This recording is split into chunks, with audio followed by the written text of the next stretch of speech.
dia, espero que todos estejam bem e acredito eu que, mediante a palavra que eu vou repartir hoje, que possa acrescentar muito na vida prática daqueles que estão se relacionando, noivos, casados, aonde alcançar, aonde chegar essa palavra que venha trazer um refrigério no Senhor Jesus, para que venhamos entender na prática o que duas pessoas, quando decidem estar juntos, elas estando juntas, o que elas têm de propósito, de intenção, de compromisso, quando se decidem em casar, né? Desde um princípio, quando Deus criou Adão, que deu todo o serviço a Adão, em Gênesis 2, Gênesis 2, 17, de 15 em diante, Deus ali falando com Adão, que ele não comesse da árvore do bem e do mal, do conhecimento do bem e do mal, e que ele colocasse nome em todos os animais, já dando trabalho a Adão desde o princípio. Mas quando Deus percebeu que Adão, por estar só, seria bom que ele tivesse uma ajudadora adequada, que a palavra idônea também significa adequada, ele deu a Adão a tarefa de se relacionar com Deus, ouvindo da parte de Deus as direções que ele precisaria para cuidar dali para frente daquela que Deus estava tirando do próprio Adão. O homem foi feito do barro, mas a mulher foi feita de Adão. Então, assim, dentro desse princípio em Gênesis, quando Deus começa a investir no casal Adão e Eva, ele se relacionando com Adão, quando ele chegava no jardim, ele perguntava: Adão, onde tu estás? Então, esse relacionamento de Deus é com Adão, não é com Eva. O relacionamento de Deus é com Adão.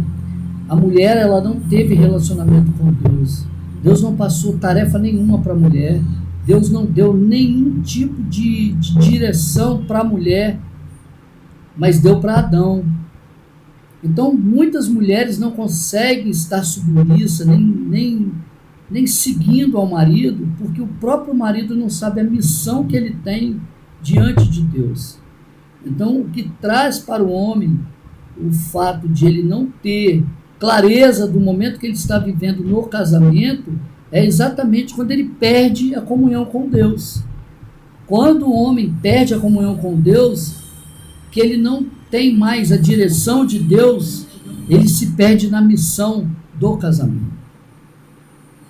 Então ele não consegue mais se posicionar ao ponto de levar a esposa, os filhos ou a casa como um lugar de paz. A casa começa a ficar debaixo de tribulação.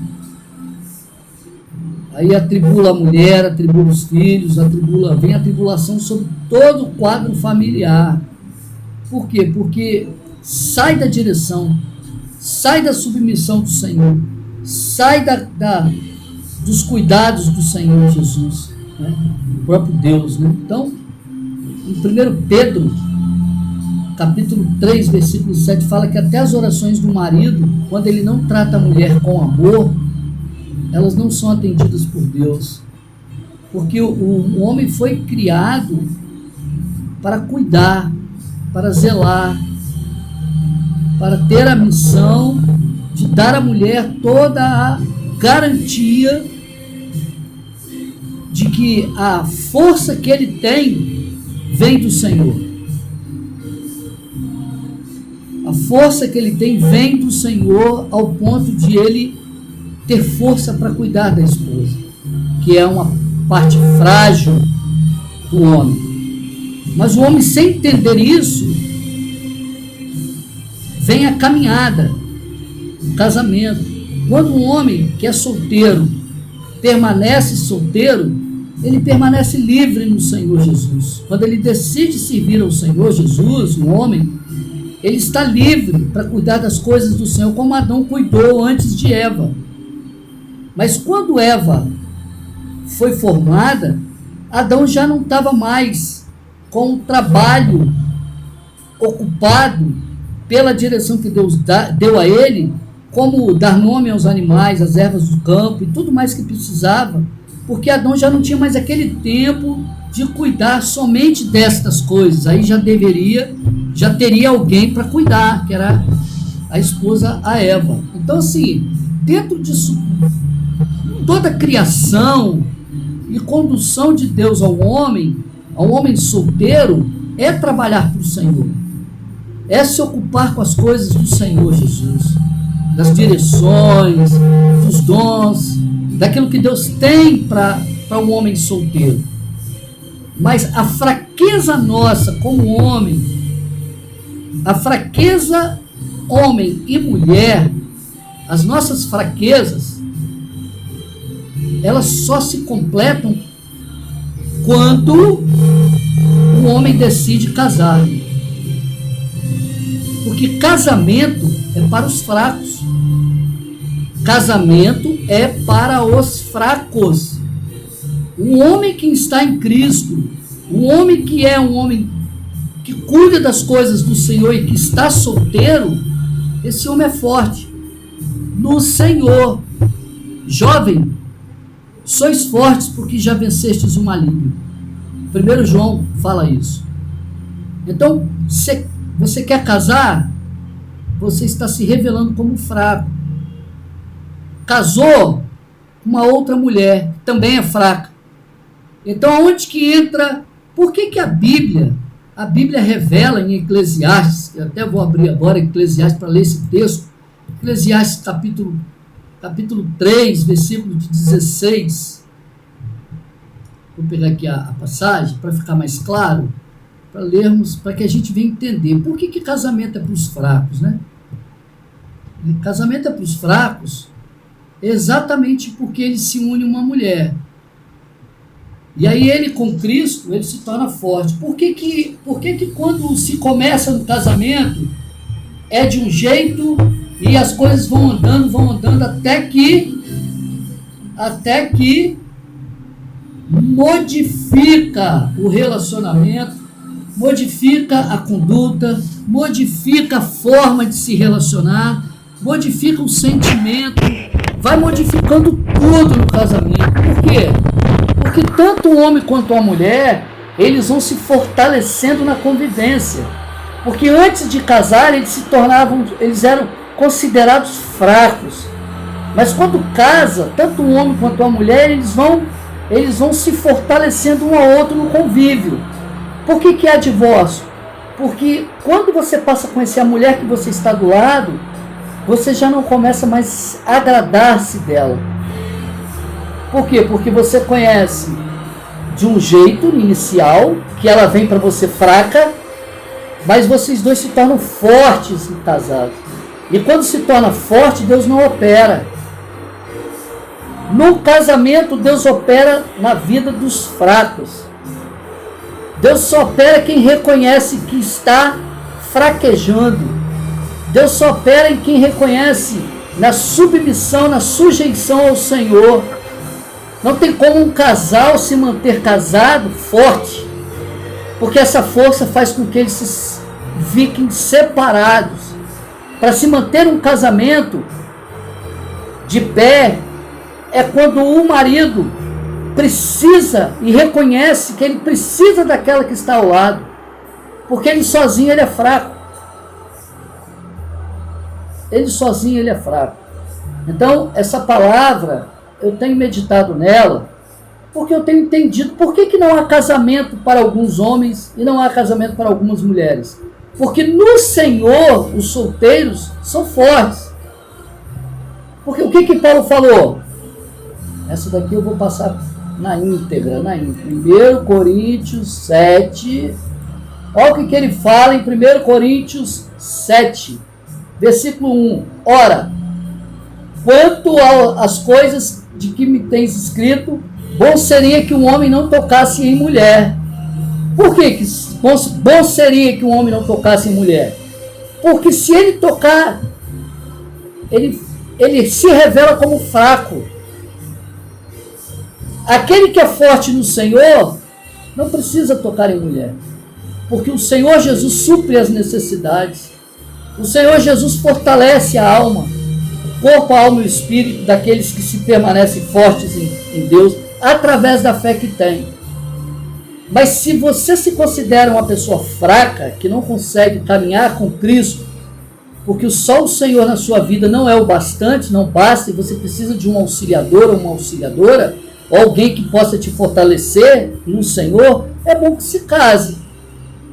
Ao se casar, se una com aquele que você escolheu, porque no começo, quando você era fraco, você gostava dessa pessoa que estava do seu lado. Mas na caminhada, você se tornou uma pessoa forte e acha que agora não precisa mais dessa pessoa que você escolheu.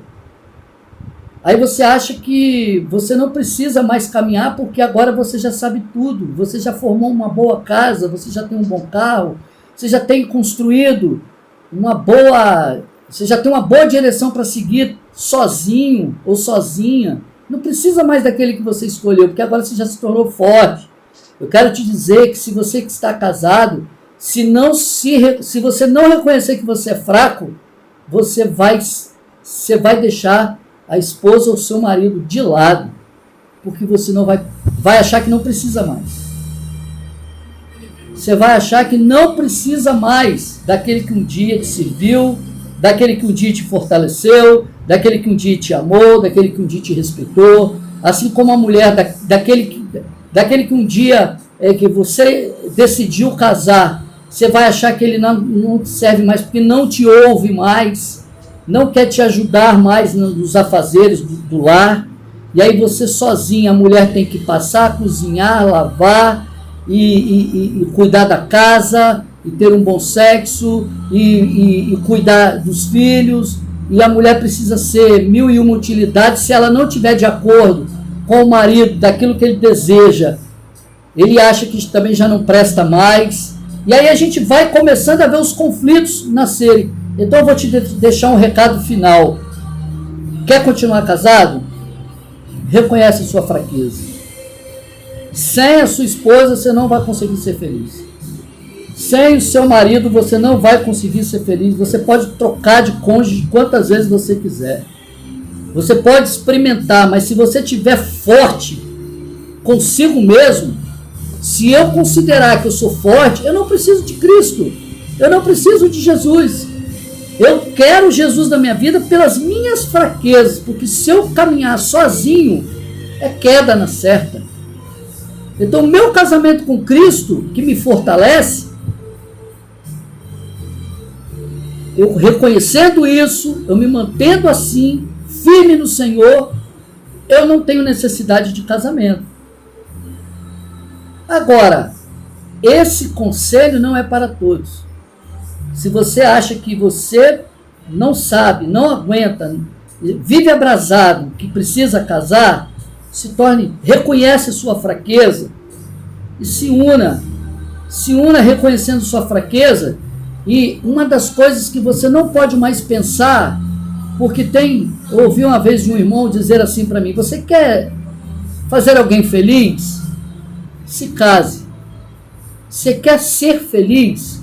Fique solteiro. Nesse conselho entrou dentro de mim. No tanto que as escolhas que eu fiz na minha vida, eu pude perceber que não é para mim casamento. Né? E eu entendendo isso, hoje eu me sinto forte no Senhor. Eu me sinto forte em Jesus. O que eu quero dizer com isso? Que eu sei servir ao Senhor Jesus sozinho. Eu me sinto melhor assim. Eu me sinto em paz assim. Eu já tentei de tudo. Tudo que eu tentei não deu certo. Não deu certo. Então, assim, eu sou forte no Senhor. Eu sou forte em Jesus. Em Jesus, porque se não for em Jesus, eu vou sair à procura. Então, eu não quero mais isso para a minha vida. E quero dizer para você que está casado. Você quer continuar casado? Reconheça que você é um fraco. Reconheça que você precisa de quem você escolheu para estar ao seu lado, sabendo que a pessoa que está ao seu lado é fraca igual a você. Tem as mesmas fraquezas, até pior que você. Para que você se mantenha casado Tiago 1,7. Sujeitai-vos, pois, a Deus e resistir o diabo, ele fugirá de vós. Seu marido não é o diabo, sua esposa não é o diabo. O diabo é o mal que está dentro de você, que você quer fazer com quem você está casado. Esse é o próprio diabo, é a natureza pecaminosa que está no ser humano e que o ser humano não se atenta, quer colocar culpa no inimigo. O inimigo é quem está dividindo você do seu marido, que é você mesmo. Você é o próprio inimigo do seu marido. Você é o próprio inimigo da sua esposa. Vamos estar atentos para essa palavra. Se você é forte no Senhor, não precisa de casamento. Mas se você é fraco ou fraca no Senhor, se case. Se case, mas lembre-se que se no casamento você se tornar forte, você vai ter problema. Sempre reconheça que a sua fraqueza é o que te fez estar hoje casado. Receba essa palavra em nome de Jesus. Amém.